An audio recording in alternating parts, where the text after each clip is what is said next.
Hello, I'm Odell. My family said I was a failure, too quiet, too soft, too invisible to ever matter. They joked behind my back at dinners, called me unemployed, even stripped my name from the company I helped build. And I let them, for years. Until the day I walked into the boardroom they thought they controlled and fired them both. But here's the part they never saw coming. What would you have done if your own father called you a mistake while cashing a paycheck with your signature at the bottom? Before we begin, tell me, where are you listening from tonight? And more importantly, would you have stayed silent like I did, or would you have spoken sooner? It was almost 7:15 when I stepped out of my car and looked up at the glowing gold lettering of the steakhouse. I paused a second longer than I needed to. My reflection in the glass door told me everything I already knew. I wasn't dressed for this. My blazer was wrinkled from being crumpled in the passenger seat. My heels didn't match. I hadn't even had time to brush the lint off my slacks. But I walked in anyway. The hostess smiled politely, a little too politely, and led me through the restaurant. "They're already seated," she said, with a trace of something in her voice. Pity, curiosity. The table was long. Too long for a family dinner, dark wood, high-back chairs. Everyone was there. Mom in pearls, Dad in his golf jacket, my older brother Nathan checking his phone, and my sister Isolde in her usual soft pink cashmere, surrounded by her orbit of admiration. I got a few glances, a few quick nods. Nobody stood to greet me. The seat left for me. It was at the very end, near the restrooms, just past the swinging door that let out kitchen noise every time a server walked through. I slid into it without comment. Then I noticed the napkins. Everyone had a cloth napkin, folded into a neat triangle, embroidered in gold thread with their name. Isolde's looked like it had been steamed. Even my father's said Gregory. But mine. It was a single sheet of paper towel, not even a proper paper napkin, just a cheap, torn-off square folded in half and dropped next to the plate. I stared at it a second too long. No one said a word, not even a joke, just silence. That was the crueler part. I smiled and left it there. The waiter came by to take drink orders. I asked for water with lemon. "Still staying sober," Nathan said with a chuckle. "Good on you, sis." That stung more than it should have. The conversation shifted to careers. Inevitably, it always did. Isolde lit up. "My firm's finalizing an acquisition," she said, lifting her wine glass. "50 million, domestic and foreign assets. They're trusting me to lead the client presentation next week." Everyone applauded like they were in church. "That's our girl," Dad said, beaming. "Some of us build legacies." Then he turned toward me. "And some of us, well, try." Again, it wasn't just the words. It was the pause before try, like he had considered softer phrasing and rejected it on purpose. I didn't respond. I folded the paper towel once more and set it neatly to the side. Isolde leaned toward me. "Well, at least you've got all this free time. Must be nice. Honestly, not everyone's made for the grind." More laughter, polite, controlled. Even Mom smiled, though she quickly redirected. "Anyway, Nathan, how's the renovation coming along on your backyard deck?" I took a sip of water, let the coolness sit on my tongue. They thought I was jobless. They had thought so for months now. After I left my last position quietly, on my terms, I didn't correct their assumptions. I let them believe what they whispered. She's drifting. Maybe she's on unemployment. She was never as driven as Isolde. Let them think, because what I was building was the very floor they were standing on. I looked around that table, cherrywood, fine china, a bottle of wine that cost more than my first paycheck out of college. The air smelled like truffle butter and arrogance, and they didn't even realize they were eating in one of the businesses I owned. The server returned with the check, placing the leather billfold beside my father. Isolde snatched it. "No, no, I got this. Don't worry. Dad, one day Odell can treat us once she's back on her feet." Nah, everyone laughed again, short, controlled, like a sitcom laugh track. I looked up at the server. "No need," I said. It's already paid for. Isolde blinked. Paid for. I nodded. House account. Dad frowned. House account. What do you mean? I picked up the crumpled paper towel, held it between two fingers, then set it gently back down. I met each of their eyes, one by one. The house you're sitting in? I pressed the napkin down gently, then stood, nodding to the server as I passed him. I didn't wait for another comment or even for their reactions to settle. I walked out before anyone could summon the nerve to ask a real question. The night air outside was cool against my skin. I pulled my coat tighter as I crossed the street to my car, keys already in hand. The streets of downtown Atlanta were alive with laughter from other tables, clinking glasses, headlights streaking by. I slid into the driver's seat and closed the door, letting the silence drop like a curtain between me and all of them. As I drove, I didn't turn the radio on. I didn't call anyone. I just let the city move past my windows. My fingers rested on the steering wheel, still remembering the texture of that embroidered napkin, the way it felt against my fingertips, like silk dipped in irony. A red light caught me just outside the industrial district, where the shine of downtown turned into dull concrete and faded signage. My eyes shifted left, and there it was, still standing the warehouse. It hadn't changed much. The paint on the siding was peeling worse than it used to. The windows had been upgraded, but the bones, same as they were 15 years ago, the same bones I'd staked everything on.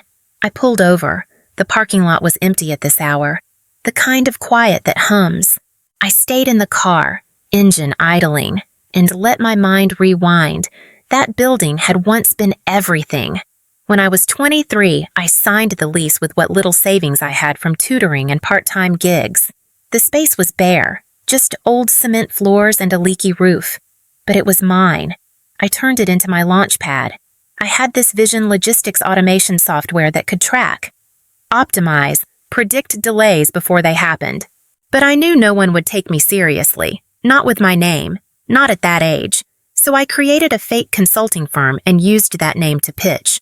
Built everything from scratch, coded all night, taught myself server management, cold emailed companies while working double shifts. One Sunday dinner back then, I told my family about it. I remember Isolde's reaction like it was yesterday. She smirked, fork paused midair, and said, "What is this? Like nerd fiction, sounds like something out of a B-list sci-fi movie." Dad didn't even look up from his glass. "You need to think about a real career, honey. Something steady. HR would be a great fit for you. You're organized." They didn't ask questions, just moved on. I laughed along with them that night, but when I got back to the warehouse, I cried for 20 minutes on the concrete floor, then kept writing code. Months later, I landed my first real contract with a major freight company out of the Carolinas. They didn't care who I was, they liked results. The system worked, but when I shared a sanitized version of the data out of naive pride, Isolde took it, dressed it up, rebranded it. She presented it to her company like it was her brainstorm. I didn't find out until Thanksgiving. I walked into the living room and saw my dad toasting her in front of the family. "To Isolde," he said. "For saving the project at her firm, she's got a mind like a general. No mention of me, no footnote, no wink, just erased." I stood there, holding a pie I'd spent 4 hours making, and felt my face flush. Mom clapped. Nathan high-fived her. I sat in the corner and kept quiet. That was the moment it shifted, not just that I was invisible, but that they were rewriting the story and leaving me out. I didn't correct them. I didn't pull out the emails, the screenshots, the code with my digital signature. I filed everything quietly, permanently. I promised myself that if I ever got to tell the story again, it would be on my terms and with receipts. My eyes came back to the warehouse in front of me. It was no longer a shell. It now housed a shipping startup, one of several under my holding company. I didn't use my name on most things. I learned early it was better to be underestimated. But the signature on that lease, it was mine. The building they dismissed, I owned. And every paycheck my father and sister earned passed through systems I'd written in that very warehouse. They had no idea the jobless girl they mocked still signed the lease on every office they worked in. I left the parking lot without turning my head again. The warehouse faded into the mirror like it never mattered to anyone but me. The drive home was quiet. Just the sound of tires slicing pavement and my thoughts looping back to the way Isolde had looked at me when I said, "House account." She looked like a magician whose trick had just failed in front of a sober crowd. It gave me more peace than I thought it would. When I got home, I didn't bother unpacking my purse. I kicked off my heels, poured a glass of water, and let the silence settle. The walls of my condo didn't echo with laughter, but at least they didn't echo with judgment either. I left my phone charging on the kitchen counter and went to bed. At 6:38 a.m., I woke to the sound of buzzing. Ping, ping, ping. The screen lit up before I touched it, 27 unread messages in the family group chat. My thumb hovered over it. I already knew what I'd find, that familiar gut pull before opening something you didn't ask for but couldn't ignore. I tapped. Isolde.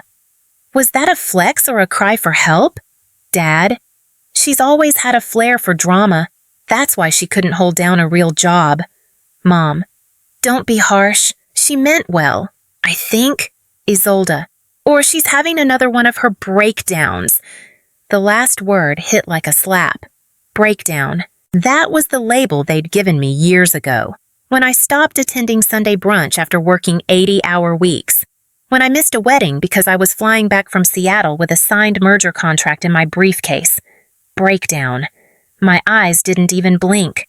I just pressed down on the message thread and saved screenshots. No response, no defense, just silence. Not out of weakness, but out of strategy. Then my phone buzzed again. Different chat. Liam. My nephew. Liam. Hey, Aunt O. I saw the group chat this morning. I think it's wrong. I just wanted you to know I'm on your side. I paused. My chest tightened, but not from hurt. Something gentler. Something like relief. Another message came through. Liam. Also, Dad said you'd never see this, but I saw it and thought you should. Attached. A screenshot. A private side chat. Isolde to her husband. Don't worry. Once Dad retires, the VP spot is mine. No way HR or the board takes Odellin seriously. She's just the quiet one who shows up at galas. I read it twice, then once more. Slowly. The quiet one. That's what they decided I was. Not the founder. Not the strategist. Just someone who posed nicely in family photos and picked neutral nail polish. I texted Liam back. You did the right thing. Thank you. No emojis, no hearts, just truth. Then I went into the family group chat settings, scrolled to the bottom and hit Leave Conversation. It didn't ask for a reason. Neither did I. I poured myself a second glass of water, then sat down at my desk and opened my laptop. I didn't even need to think. To Assistant Emery, Subject Board Consolidation, Phase 1. Attached Senior Personnel List. I read each name twice. Franklin Aldridge, Senior Logistics Director. Isolde Aldridge, External Partnerships VP. Herman Aldridge, Interim President. All three shared one thing in common: they still thought the boardrooms they walked into were theirs by right. They didn't know I'd been the one who funded the last round of bridge financing.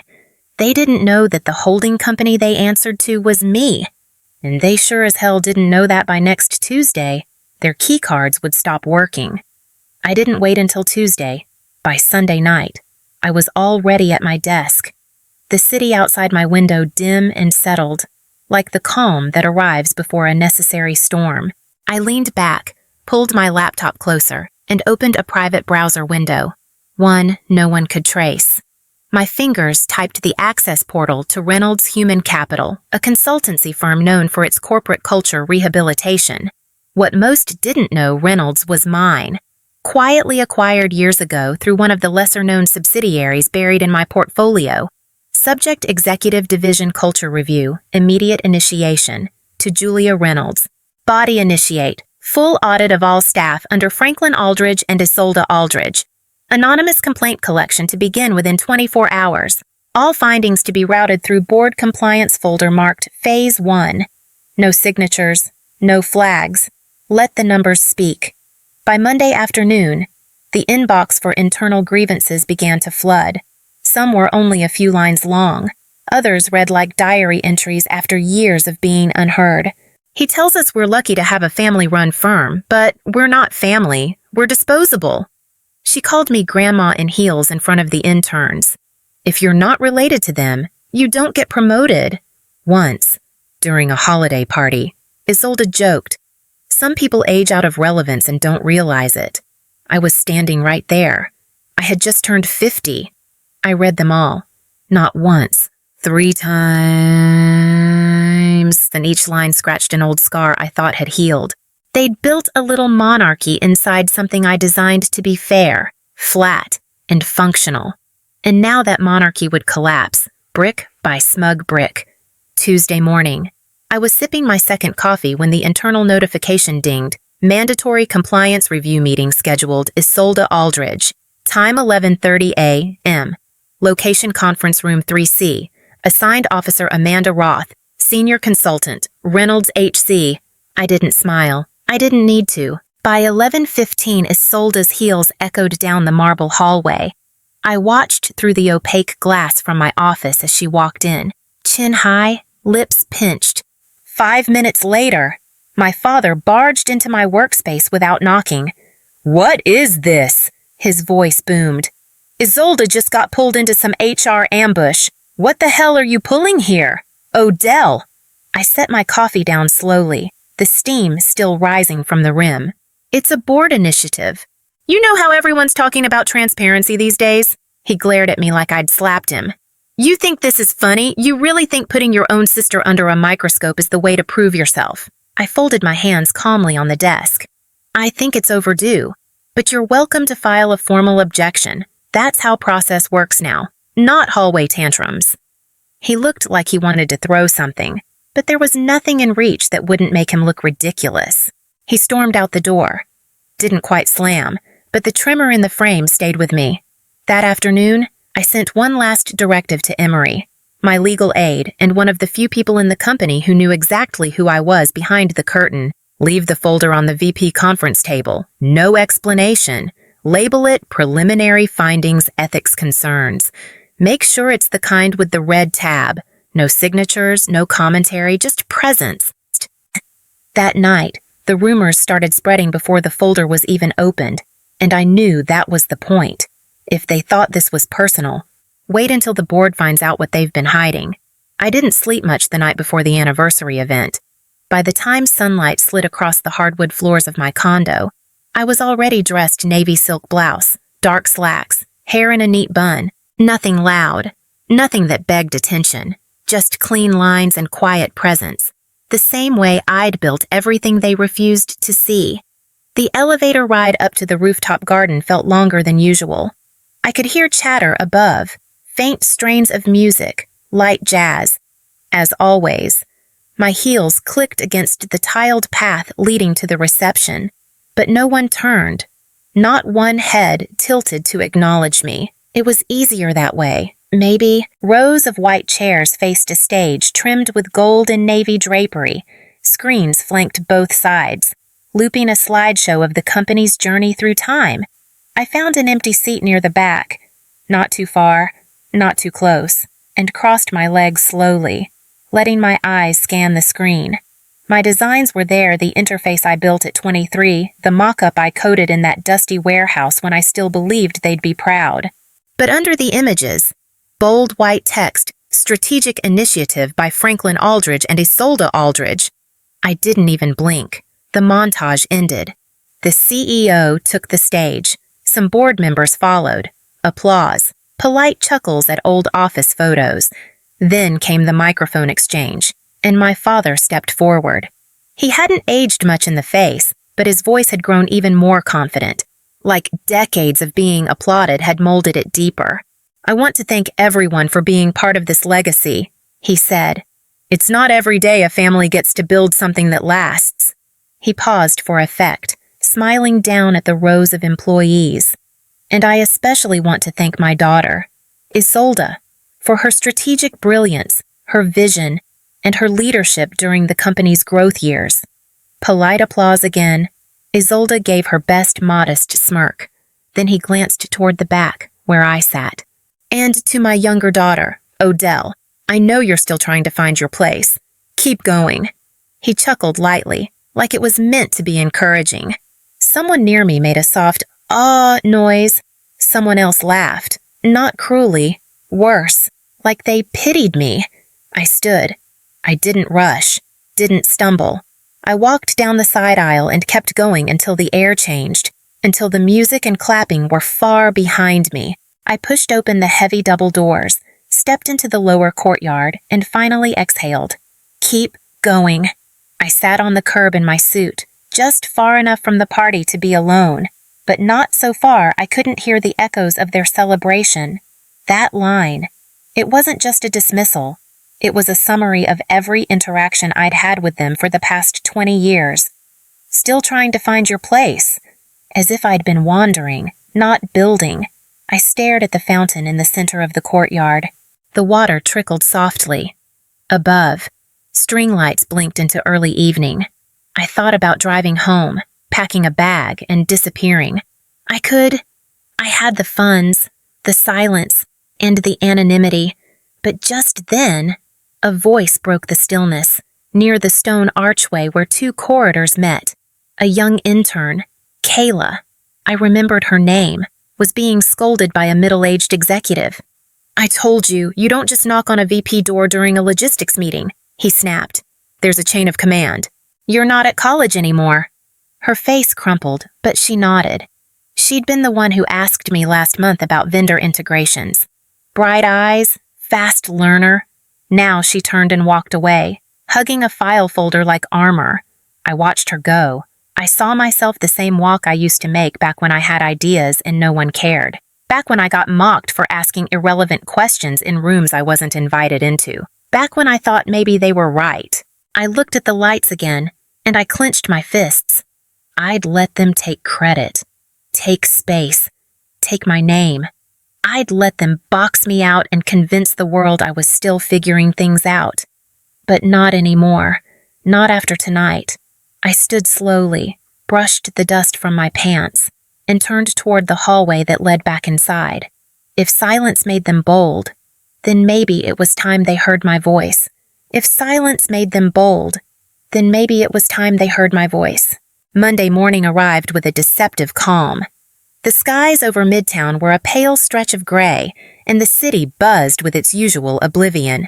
I parked on the 4th level of the executive garage, same as always, same space, same key fob. But today, I wasn't just showing up. I stepped out of the car, straightened my blazer, and tapped the Bluetooth in my ear. Begin phase 2, I said, walking toward the service elevator quietly. Yes, Miss Aldridge, my assistant replied without hesitation. As the elevator doors closed behind me, the system began what we called a silent lockdown. No warning banners, no system-wide announcements, just selective access changes in the back end. It was surgical. Clean. By the time I reached my office, the IT security team had already begun implementing the protocol. I stood at my window and watched the courtyard far below, where employees were just trickling in. None of them knew that by lunch, certain doors wouldn't open for certain people. I logged into the admin panel. At the top of the list is Isolde Aldridge and Franklin Aldridge, both flagged with Executive Security Override Revoked. I didn't smile. This wasn't about revenge. This was about control. Reclaiming what I should never have lost in the first place. At 9:02 a.m., a notification appeared on my screen. Access denied I, Aldridge, HR server login attempt, blocked. Then another. Access denied F, Aldridge, financial archives entry request, rejected. I turned toward my assistant, who stood at the edge of the doorway with a tablet in hand. Make sure their reactions are documented. She nodded once and left the room. By late morning, a ripple was already forming. Isolde had stormed into HR, demanding to know why her credentials weren't working. I didn't need to be there. I had logs, timestamps, security footage. I let the data speak. But by noon, retaliation came.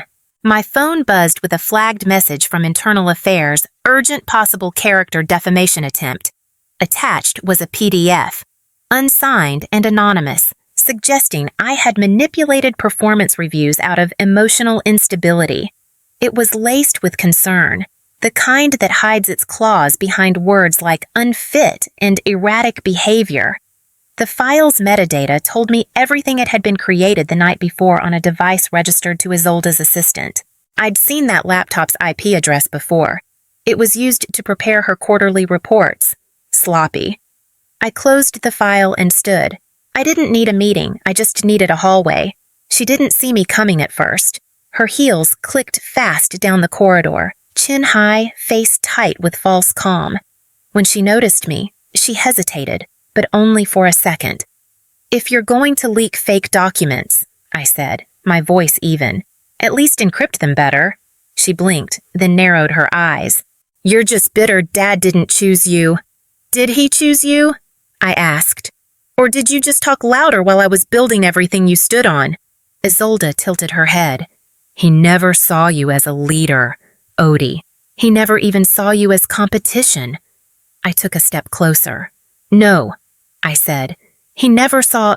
period." I didn't wait for her rebuttal. I walked away before the sting of my words had even settled. Back in my office, I sat down and typed a final message to legal, to HR, to the ethics committee. Subject, misconduct findings. Full board review required. I didn't copy Isolda. I didn't copy my father. I just clicked send. Then I opened my planner and made a note. Thursday, 10:00 am. Full board meeting, room 9B. They wouldn't see the meeting invite until it was too late.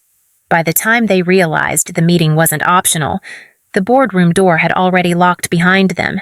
They'd barely taken 2 steps into the conference room before the door clicked behind them. Not a loud sound, just a clean, mechanical lock, the kind that left no doubt it wasn't opening again anytime soon. I was already seated at the head of the long walnut table, the board to my left and legal counsel across.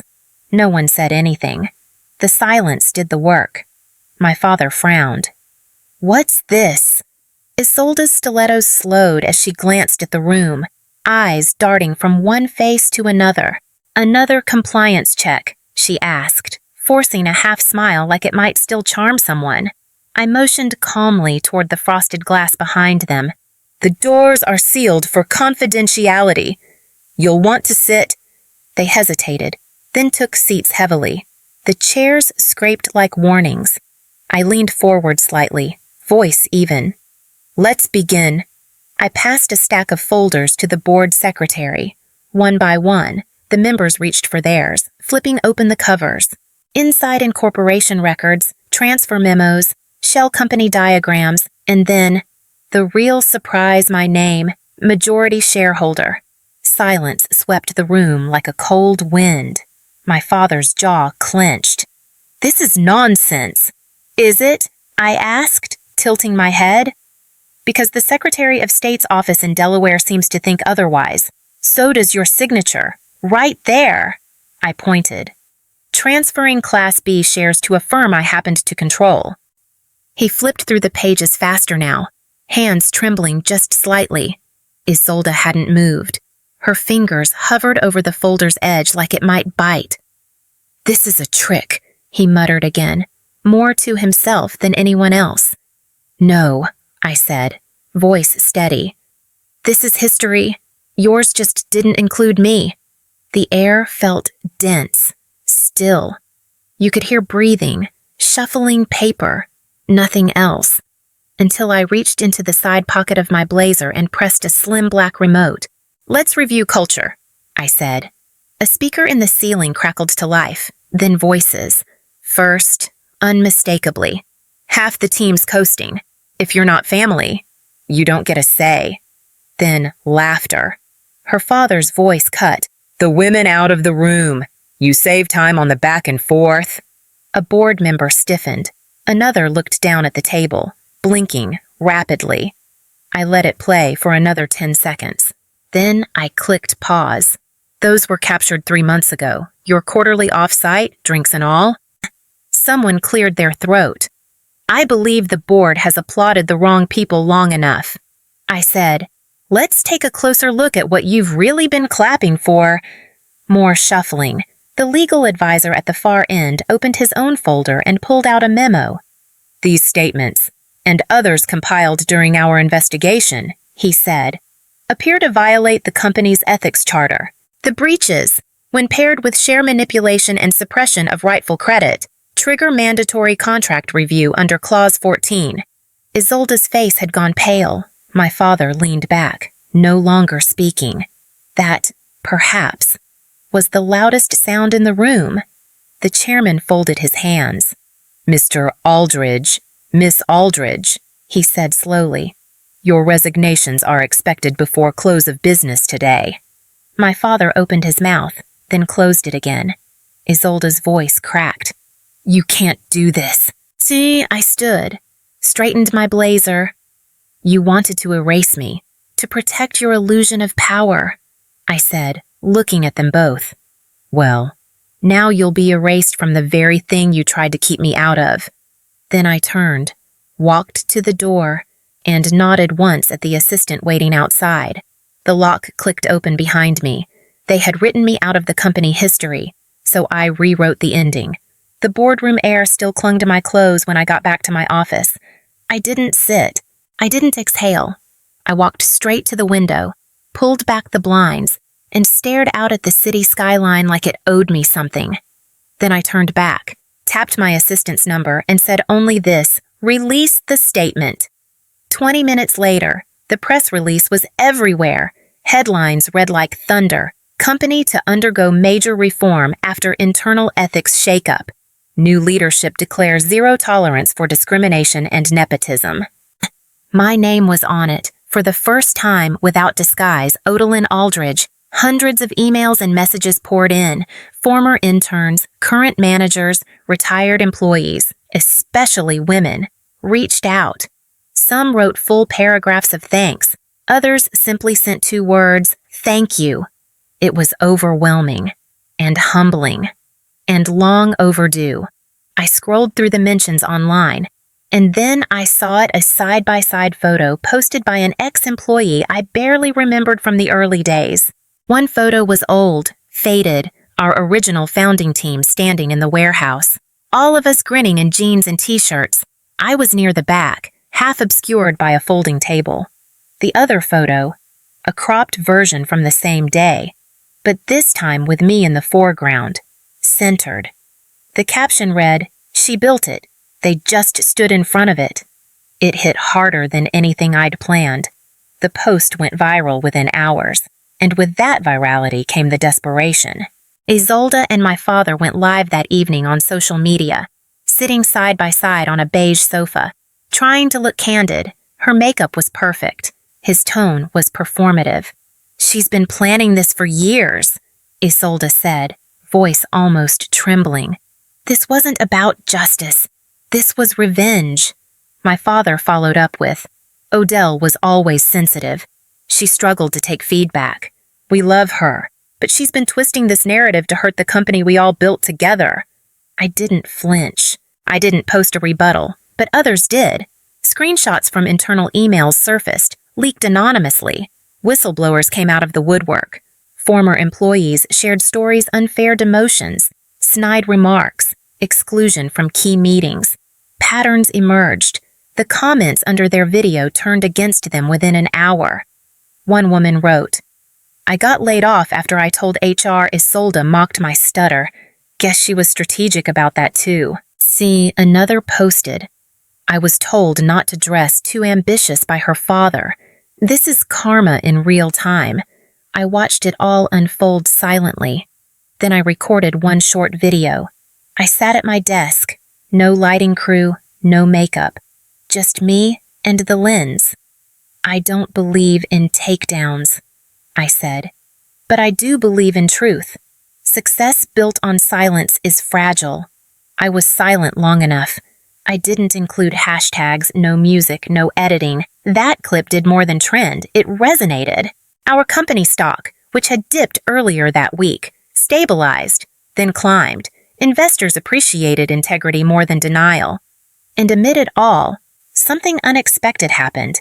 A delivery arrived at my home address, an old cardboard box, taped carefully, labeled in my mother's handwriting, the handwriting I hadn't seen in over a decade. Inside, a few family photos, a charm bracelet, and a sealed envelope. The note inside was short, faded, smudged in places, but I could still read it. Don't let them shrink you to fit their world. You were born to build your own. I sat there for a long time, holding that paper in both hands, feeling her voice echo through the years. Later that night, I placed the note beside a newly framed photo on my office bookshelf, the one from the warehouse, the uncropped version. But this time I was front and center. Front. I didn't just rewrite the ending. They'd never even imagined this version. 3 months had passed. The office moved differently now. Quieter, but somehow more alive. Conversations flowed freely. No more hushed whispers in elevators. No more glances over shoulders. Just the rhythm of people doing the work and doing it without fear. I walked through the main floor like I had hundreds of times before, but now there were no double takes. No one trying to place me. No mistaken assumptions. Now they knew. There was no cloak anymore. No borrowed title. No pseudonym in the background. I didn't hide behind project founder or majority stakeholder. I simply walked, and they saw me, and I saw them. A man in accounting passed me with a nod and a smile. A woman from facilities management waved, holding up a clipboard like a trophy. Even the intern I'd once guided through her first logistics briefing, she held her head higher now. That intern and I sat together later that week in one of the breakout rooms. She fiddled with the corner of her notepad, tapping her pen as she hesitated. I thought about leaving, she finally admitted. After everything that happened, I didn't think people like us had a place here. I looked at her, not as a mentor, not even as a boss, but as someone who remembered exactly what it felt like to question your own place in a room built by others. I know the feeling, I said softly, but don't let them teach you to disappear. She blinked quickly but didn't cry, just nodded and smiled. It was a quiet victory, the kind I used to think didn't count. Turns out, they count the most. As the days passed, the noise surrounding Isolde and my father faded into static. Neither had returned to the industry. My father's consulting legacy evaporated into silence. Isolde tried to launch her own boutique firm, but within weeks, her past followed her name, and potential clients started pulling out. They still blamed me, I'm sure, but now they blamed me from a distance, in shadows, in rooms no longer theirs. At home one evening, I returned to that letter, my mother's words still folded carefully beside my desk. This time, I didn't just read it, I framed it. I hung it right above my computer monitor, next to a new plaque that read, CEO Odalyn Maris. No more initials tucked into email footers, no more edits to other people's speeches, no more seats in the corner of tables I helped build. My name, my place, my voice.